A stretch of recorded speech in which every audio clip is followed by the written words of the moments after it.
Aimables téléspectateurs de partout, vous nous suivez. Merci de votre particulière attention accordée sur nos antennes. Il est l'heure de vous informer. Bienvenue à cette édition du journal. À la une de l'actualité, les femmes maraîchères du village Mutakouya, situé à près de 6 km du centre-ville de Kalemi, éprouvent d'énormes difficultés pour atteindre la ville, pour cause le mauvais état de la route qui leur servait de voie de transport. Le sentier créé en remplacement de l'autre tronçon est presque impraticable. Georges Dupont d'Augustinère pour le détail. Au sud de la ville de Kalemi se trouve un village dénommé Mutakouya. Cette contrée habitée majoritairement par les cultivateurs et qui est l'un des fournisseurs de la ville de Kalemi en produits de première nécessité connaît un certain nombre de problèmes liés notamment au mauvais état des routes. À en croire les habitants de cette partie de la province du Tanganyika, une bonne partie de la route principale qui servait de voie de transport et d'emblée des dessertes agricoles se retrouve être submergée par les eaux du lac Tanganyika qui ont avancé considérablement vers les espaces terrestres, situation qui somme ces paisibles citoyens, surtout les femmes maraîchères et celles qui n'ont que les activités champêtres, transportant sur leur tête les bagages alimentaires, de se créer un sentier à travers les montagnes, et dont sa praticabilité coûte les yeux du pape. Les usagers, bien souvent avec leurs charges, éprouvent d'énormes difficultés pour atteindre la ville de Kalemi, puisqu'il est dangereux de revenir sur l'autre route, des peurs que l'on soit emporté par les eaux, surenchérit ces femmes. Cet état de cause porte préjudice aux activités génératrices.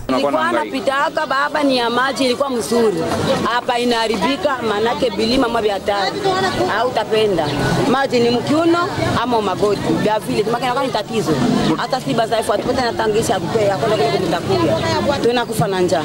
Tutengeneze njia, tutengeneze njia iwe mzuri, inaenda tena mamoto au batuleta hata mtumbu kwa tunapanda mwana mtumbu na langula vitu kule tunarudia mtumbu ya vile.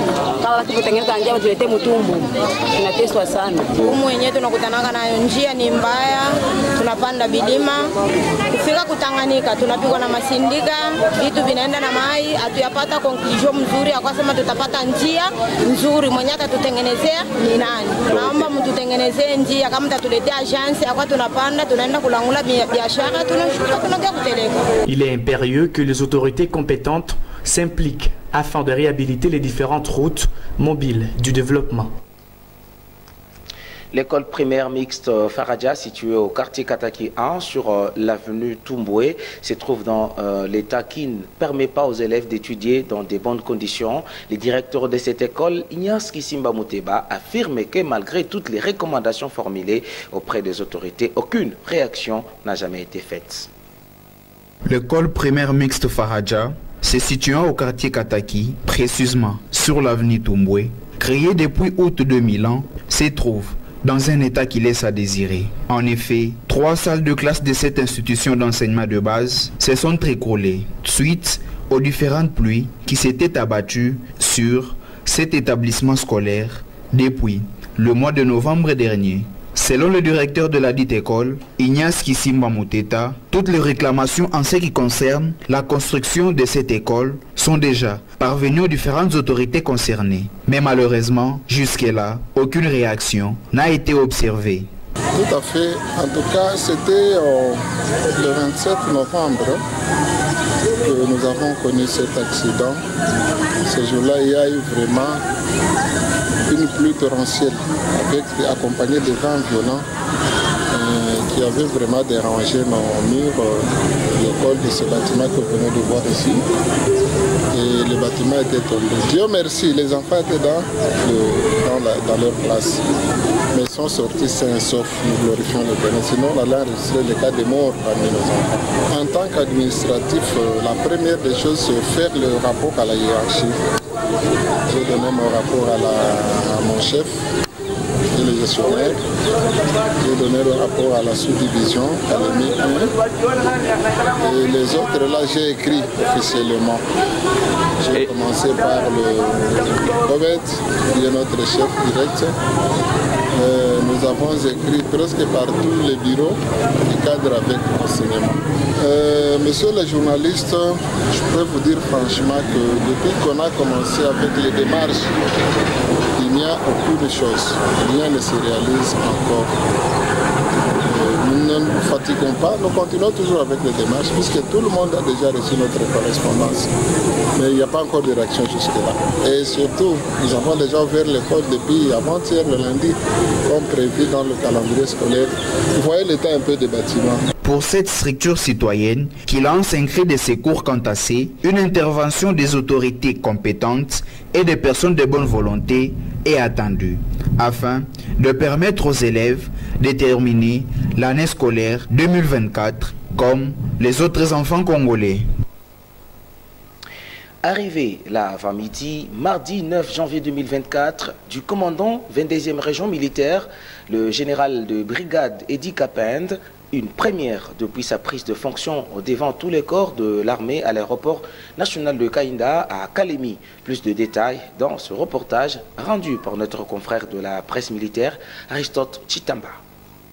C'est après plusieurs parcours dans le Grand Katanga que le commandant 22e région militaire, le général de brigade Edi Kapend, arrive à Kalemi ce mardi 9 janvier 2024. À l'aéroport national de Kainda, le commandant 22e région militaire a reçu un accueil des commandants grandes unités, des officiers ainsi que de troupes militaires et honneurs sous la fanfare Kimbangis. Devant notre caméra, il a signifié le pourquoi de cette première descente dans la garnison de Kalemi qui s'inscrit dans un cadre de service, mais aussi d'une visite de félicitations aux forces armées au nom du commandant suprême Félix Antoine Tshisekedi Tshilombo, vu cette récente période électorale dans cette partie du pays. Je suis chez moi, je suis à la 22e région militaire.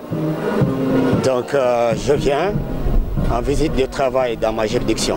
Je vais partager la joie et les félicitations du commandant suprême, le président Félix Tshisekedi, de ce que vous avez géré la sécurité sur l'ensemble de la 22e région militaire, afin que les opérations de vote et tout le reste se passent dans la tranquillité. Vous méritez les félicitations du commandant suprême.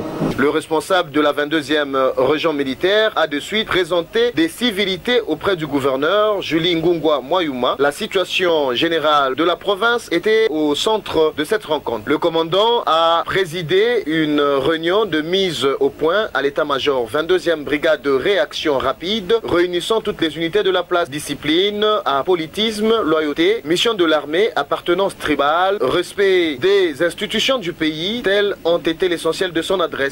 Autant ils sont commandants, vous n'avez pas besoin qu'ils soient de votre famille. Vous n'avez pas besoin qu'ils soient votre promotionnel. Vous n'avez pas besoin qu'ils soient de votre tribu. Il est là établi par la hiérarchie, il devait dans cette pyramide, constituant la vraie armée. Enfin, de passage à l'état-major 22e groupement naval dans le carré des officiers, et à l'occasion de cette nouvelle année 2024, le commandant 22e région militaire a partagé un repas de corps qui a concrétisé ce parcours. Et en rapport avec l'invalidation de candidats, députés nationaux et provinciaux par la centrale électorale en RDC, les habitants de la ville de Kalemi ont exprimé leur mécontentement quant à cet événement étrange dans l'histoire des scrutins dans le pays de Lumumba et d'Emzé, Laurent Désiré Kabila. Pourquoi vous nous amenez les élections si vous voulez invalider certains groupes? Pourquoi? Kadima c'est qui? C'est un humain comme tout le monde. Celui qui est passé, il doit être validé par rapport à ses électeurs, monsieur. Et la décision qui est prise par la population de Kamukolobondo, si le monsieur ou certains qui ont été passés par la voie électionnaire, il y aura les gens vont se révolter. Il y a ceci, et retenez ceci. La population de Kamukolobondo dit ceci. Nous attendons la proclamation officielle. Sie mpaka saa hivi hapa hatuna na confiance na Seni, ndio kitu ya kwanza. Puisque Seni anatutrahi mnamna gani?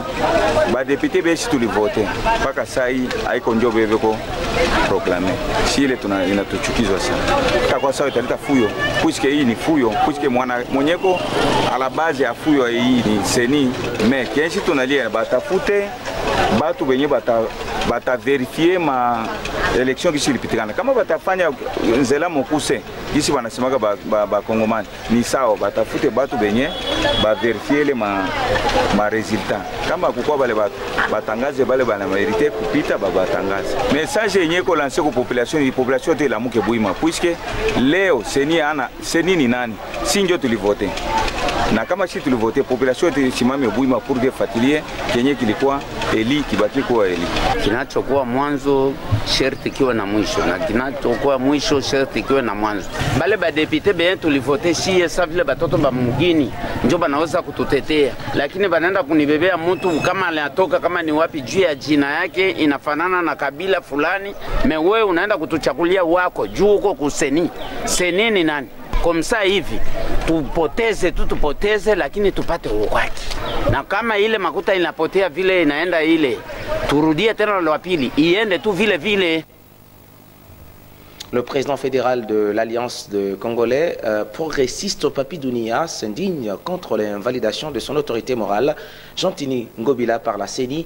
Papi Dounia indique que le gouverneur de la ville-province de Kinshasa est victime de la manipulation politique issue d'une mauvaise volonté de certains hommes politiques du pouvoir en place. Toutefois, le président fédéral ACP Tanganyika invite ses compatriotes à l'apaisement. Selon lui, le dossier est dans les mains de la justice. Oui, nous avons suivi tous que Jean-Tini Ngobila a été invalidé par la CENI. Moi personnellement, je pense que cet acte est anticonstitutionnel. Nous pensons que la CENI est en pleine manipulation en ces moments et cette manipulation est issue de la mauvaise volonté de certains partis politiques au pouvoir. Mais malgré cela, Jean-Tini Ngobila a déposé sa plainte contre la CENI à la justice pour que la CENI arrive à prouver si réellement notre autorité morale de l'ACP, Jean-Tini Ngobila, avait fait des troubles. Jean-Tini Ngobila Mbaka est une grande personnalité politique et il est toujours sérieux. Il ne peut jamais faire des troubles qui reflètent la fraude. C'est pourquoi je voulais ici m'adresser à certains hauts cadres de notre parti ACP et certains jeunes qui voulaient déjà procéder aux troubles de s'apaiser, car bientôt la situation va trouver une issue positive à la justice.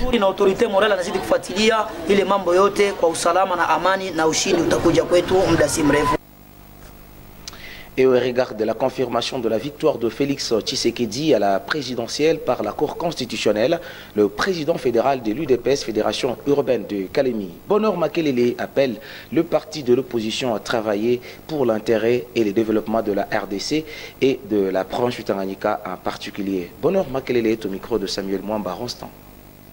L'opposition, c'est son rôle de critiquer, de porter des propositions qui peuvent aussi faire avancer notre pays sur le plan plutôt démocratique. C'est leur droit de commenter, mais à demander, jusqu'à demander l'annulation des résultats, c'est passer outre. Ce n'est pas ça. Moi, je sais que les premiers, c'était Félix Tshisekedi. Et d'ailleurs, avec la publication provisoire qui était faite par la CENI, il avait eu 73,34%, mais par la publication définitive faite par la Cour constitutionnelle, on a vu ce pourcentage être aussi revu à la hausse. Il a eu 73,47%. Donc, il nous dit qu'on allait annuler. Je ne vois pas de raison qui allait pousser la Cour constitutionnelle à annuler ces résultats. L'eau potable est devenue une denrée rare dans le quartier Joseph, précisément sur l'avenue Solo, où il n'y a qu'un seul puits insuffisant pour tous les habitants de ce coin de la ville qui ont bien sûr profité de nos micros pour lancer leur SOS aux autorités provinciales. Gilbert Kayumba pour le détail. Les habitants de l'avenue Solo dans la commune de la Lukuga sont privés actuellement d'eau potable. En effet, le seul puits du quartier qui fournit de l'eau à l'exhaustivité de ses habitants n'est pas à même à satisfaire tout le monde. Et ces derniers disent avoir organisé plusieurs démarches pour demander aux autorités provinciales de résoudre ce problème. Mais kile kisima kingaliki kinatokea maji paka pale tu kwa shefu. Ingelikuwa tunapata msaada kile kisima kinatosha marobine inaenda huku inaenda huku, tungekuwa tunarizika. Tungemwambia mama gouverneur na sisi huku kwa Solo atukumbuke, tungaliki magumu kidogo ya maji, atusaidie na sisi kabisa, atutilie maji. En attendant les réponses des autorités provinciales, les habitants de l'avenue Solo continuent à vivre dans des conditions difficiles. Ils sont confrontés à un risque accru des maladies hydriques, notamment la diarrhée, le choléra et la typhoïde. Mesdames, Messieurs, merci à vous de nous avoir suivis. Ce journal est complètement terminé. Je vous retrouve à très bientôt pour un nouveau journal. Ne zappez pas, et c'est pour la suite de nos programmes. Merci.